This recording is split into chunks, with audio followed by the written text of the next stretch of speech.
All right. Good afternoon, good morning, everybody. We are back here. Today's is with Nick from Digital Yacht. They've been a longtime partner of the Ocean Posse, and he's got some new things to share with us. He's on his way to boat Dusseldorf. So before he starts unpacking the suitcase with gadgets there, we got him here in Panama with us. So appreciate it. Go ahead, Nick, take it away. Thanks, Captain. So yeah, my name's Nick from Digital Yacht. We're launching some new products actually in Dusseldorf, but also at the Miami Boat Show in February. And I just wanted to give you a quick sneak peek. It's really not a like a sales thing at all, but just some of the concepts that we're introducing are really quite exciting. So let's just run through the sort of program for today. We've got three new things that I'd like to talk to you about. First is a new product called NordLink, which is a gateway to get boat data into the cloud. We'll talk about that in a sec, and our whole new cloud platform as well. We've also a new GPS product, which deals with a lot of the issues of spoofing that are starting to occur in areas of the world now with GPS where signals are interfered with and so on. That's called OneFix. And then we've also got a new maneuverable product, and I think maneuverboard is still one of the things that terrifies crew and captains alike. So let's start off on the NordLink product. You can see it there on the right-hand side of the screen. It's a little box about the size of a pack of cigarettes, and you can see it comes with an NMEA 2000 cable. And basically, what it does is connect to the boat's NMEA 2000 system. So any NMEA 2000 system, they're used by Garmin, Raymarine, Veruno, Navico, Simrad, etc. And it acts as a gateway between whatever internet connectivity solution you've got on board the boat. It's Starlink, 4G, 5G, a little phone hotspot, satellite, Wi-Fi in the marina. It basically acts as a gateway and takes all the data from the NMEA 2000 system and sends it up to something called the NIOD cloud. And it takes everything. If you've got engine data available on the NMEA 2000 backbone, that will go up. If you've got AIS, that will go up. Obviously, things like position, depth, wind speed information, tank data, if they're connected onto the backbone. And it's agnostic as well about where that data is coming from. So it doesn't mind if it's a Yamaha engine with a Dometic air conditioning unit and a Raymarine instrumentation system. Obviously, NMEA data can also include electrical data as well. So you could get things like battery voltages, state of charge, how well the solar panels are doing. And all that data is sent up to the Nord cloud. The box is super low cost. At the moment, there's a promo for the Posse guys at just $99. So it's a very low cost little box that connects to any system.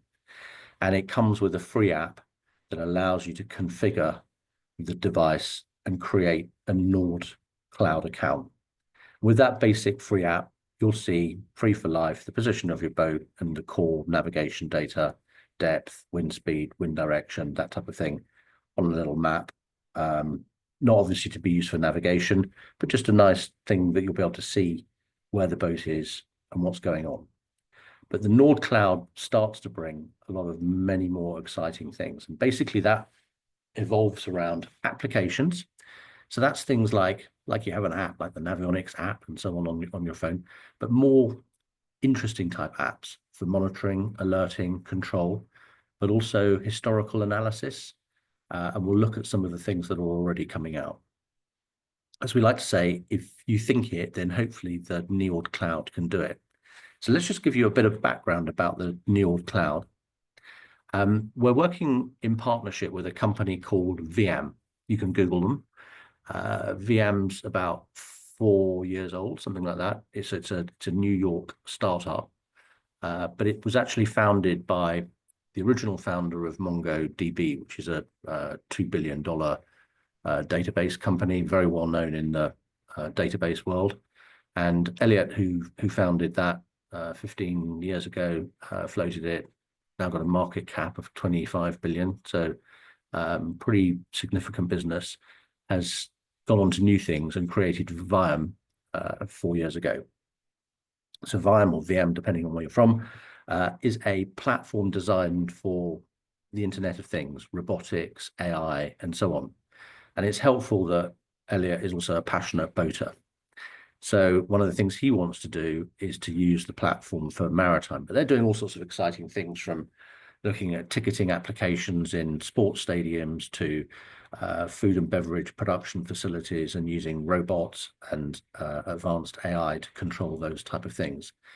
But it's nice to have a significant technology business that also wants to focus on maritime, and they've been really helpful in getting us to get industry standard NMEA 2000 data. So that's all the navigation, instrument, engine, electrical solutions and stuff into their cloud, but also to be able to use lots of other low-cost sensors, like little tiny Bluetooth sensors you might buy from Amazon, things that operate for monitoring depth or water spillages, fire, smoke, CO2, that type of thing. Those low-cost sensors can also be fed into the VM platform, as can video and so on. The key thing is that there's lots of tools built into the site that allow software developers to build applications quickly. So you're not just going to be reliant on Digital Yacht writing an application for you. There'll be lots of third-party people that will come up with some interesting ideas for apps and so on. So let's take a look at some of the things that are coming on board quickly. One of the first apps that's been produced is a product called Anchor Smart. I think everybody always has a little niggling worry when you drop the anchor. It's like one of those miracles of science that this 60-pound or 75-pound lump of steel manages to hold a 20-ton boat. What Anchor Smart does is it looks at the depth of water that you're anchoring in, the scope of the chain, the wind direction, and it creates a optimum guard zone alarm and geofence around that current position. And it can then provide alerts to your mobile device if the boat drags. So if you go off ashore to a restaurant, you'll get an alert if the boat's dragging outside that predefined geofence. But most importantly, you can start using the cloud and AI to look at local weather conditions. So even if you haven't got wind speed data available, the cloud can look at local wind predictions, pressure changes, barometric pressure is available globally. And if the system sees a drop of a couple of millibars of barometric pressure, you know that there's a weather front moving in and there's going to be some issues. So that's how the cloud can help us with traditional applications. There's nothing really new about an anchor alarm. People have been doing that for a while on chart plotters and so on. But to be able to use the cloud and AI, and also be able to get alerts when you're remote from the boat, is a new thing and exciting. Another application that's coming on board is a product called Boat Vault. So what that does is it just logs every single bit of data on a first in, first out basis. And there's a plan available where you can keep a year of data for your boat. If you pay a little bit more, you can create 5 years data, but all that data is queryable very easily. If you're a reasonably competent IT person, you can query it yourself. But what we think will happen is there'll be lots of people writing nice apps and graphing applications. So you can say, I'd like to know if my engine temperature changes over a period of time. So if you see that gradual increase of cooling water temperature, you know that maybe you've got an impeller failing or something like that. You can obviously look at minimum, maximum readings. You can create an electronic logbook, exactly where you've been. That can integrate very easily with social media. So a developer could quickly write a plugin for Facebook. You create a Facebook account for the boat, and then every 10 minutes, half hour, whatever, you could create a new Facebook application showing where you are, what your course and speed is, to send to friends and family and so on. And obviously it's super interesting as well for remote diagnostics and monitoring. Any data that you can get about the boat is super interesting, and with video data going into the system as well, all sorts of applications for security and monitoring come through. So this whole cloud platform with NIOD is super exciting, and there'll be a big launch at Miami for that new platform. So it's something that's very new for the industry, and it's nice that we can tell you guys about it first of all. And we're really looking forward to getting ideas for apps and things from people. As I say, we can develop the apps very easily ourselves, but we really want third parties to get on and do that as well. The next sort of new technology change that we've got coming in is a new GNSS product. So we typically call a GNSS product a GPS receiver or positioning receiver. But of course, there's not just GPS now. There's Galileo, the European system, Beidou, the Chinese system. There's actually a fourth one now operating in India called NAV-IC or NAVIC, which footprints the Indian subcontinent, but it does go out across to the Seychelles and Indian Ocean as well, and will have global coverage coming on stream shortly. There's then also the GLONASS system, but I think a lot of people are nervous about using the Russian-based GLONASS system at the moment, given the current issues and things in the world.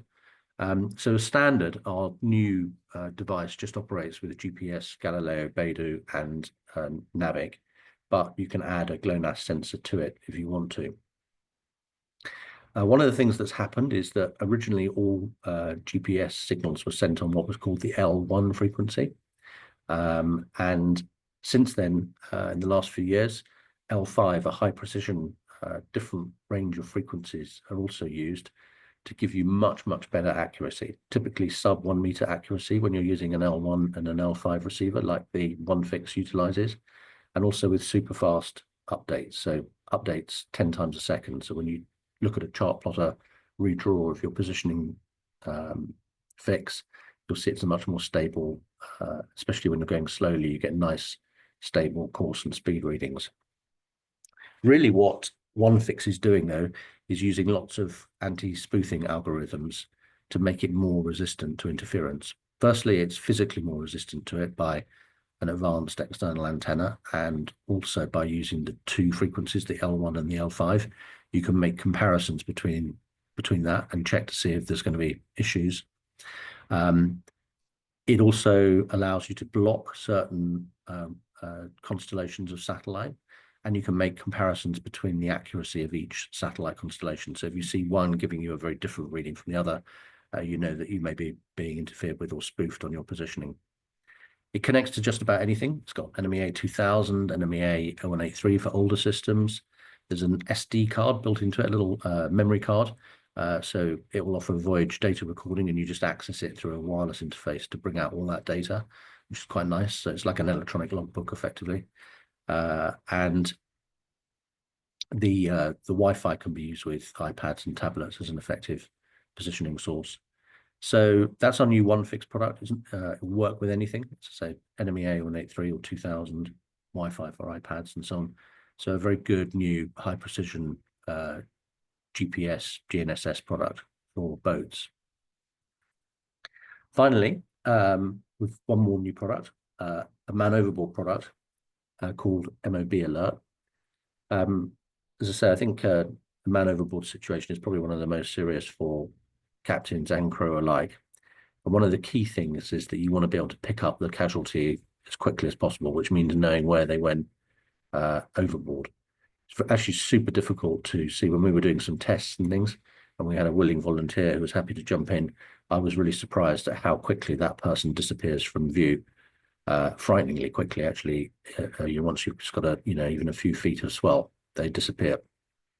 Now, I think one of the best solutions that probably many people already have is a little AIS man overboard beacon, which attaches to a life jacket or life vest. And when the life vest inflates, it activates the man overboard beacon, and it creates an AIS target on your chart plotter, so you can see where that person has gone overboard and so on. It's a great solution, but it is expensive. It's $300+ for a beacon, and if you want all your crew to have one, that could end up costing thousands. You've also got to have a specific type of life vest to integrate it into, and there's always the chance as well that these devices don't activate, either because the life jacket doesn't activate, or you happen not to be wearing the life jacket on that one particular occasion, and all those other things. So whilst that's a great solution, really the best solution, or certainly an additional solution, is to have a man overboard button which is positioned right next to the helm, so that whoever's on deck at the time can instantly record the position of that person going overboard. And the beauty of this little man overboard device is that it connects to the boat's NMEA 2000 network using a little interface, and synthesizes the AIS SAR man overboard beacon alert onto the network. So it's doing the same thing that the beacon would do, but it's just creating a synthetic version of that message. And it also takes the GPS fix from the boat, which means you don't have to wait for the GPS fix to come through from the man overboard device, which can take a minute or two. So you should have an instant fix of where the person went overboard, and it allows for both this AIS SART beacon alert as well as the proprietary plotter standards that are used by Raymarine and Simrad and Garmin and so on for a man overboard pop-up on their systems. So it does both of those alerts into the system, connects to any system, and will pop up an alert on the chart plotter. It's also super easy to add extra switches. They are the man overboard switches, just a switch, and you can just wire as many as you like in parallel. So if you have a bigger boat, you can put one on the port side and one on the starboard side, or in the aft deck area on a large motorboat and so on. And on smaller boats, you can even use the outboard kill cord switch as a method of activating the man overboard alarm. So this is like a really affordable method of adding a good man overboard system to your boat's electronic system, regardless of brand. It's not a substitute for the AIS SART, but it's a nice add-on to that system, and it's certainly a lot more affordable too. And to add to that, we've got you can see in the bottom there, that red alarm. That's a 102 dB super loud sounder that can be used for any enemy A2000 alarm, and that's guaranteed to wake up even the sleepiest of crew member. And that just tees into the enemy A2000 backbone too. So there's a few new things that are very different in the industry. Always grateful to get your feedback on those things. We'll be at Dusseldorf next week in Europe, and then also at the Miami show in February, showing all these new things. So by all means, call by. So obviously, thank you for taking the time to listen to this. Really appreciate that. If there's any questions, very happy to answer them. You can drop me an email directly, nick@digitalyachtamerica.com. And there's my direct line, US phone number there, 978-277-1234. And also as part of the Panama Posse, you get a significant 20% saving on any of the product lines that you can use online, just by using Posse20 as a coupon code on checkout. And that's effective on all our websites and should be working now, but if not, early part of next week. So thanks so much for listening, and really appreciate your time. Happy boating, everybody. Thank you so much, Nick. This is fantastic. I'm really excited about all three products. I love the GPS. I think that's a fabulous solution. It will also integrate, obviously, with some of the open CPN systems, hopefully. Absolutely. Yeah. I definitely like your man overboard. That is a great solution to a problem that affects us all, and to be able to add that synthetic position report is very smart. Congratulate you on that. So I think all three products have a very unique position. We're very excited to get our hands on them, and we are going to put this out over the wire this weekend to let everybody know that this is out there. And I wish you guys a great show in Dusseldorf, and we'll see you again in Annapolis in the fall. So thank you, Nick. Thank you. Appreciate it. Thank Thank you. Take care. Take care. Thanks.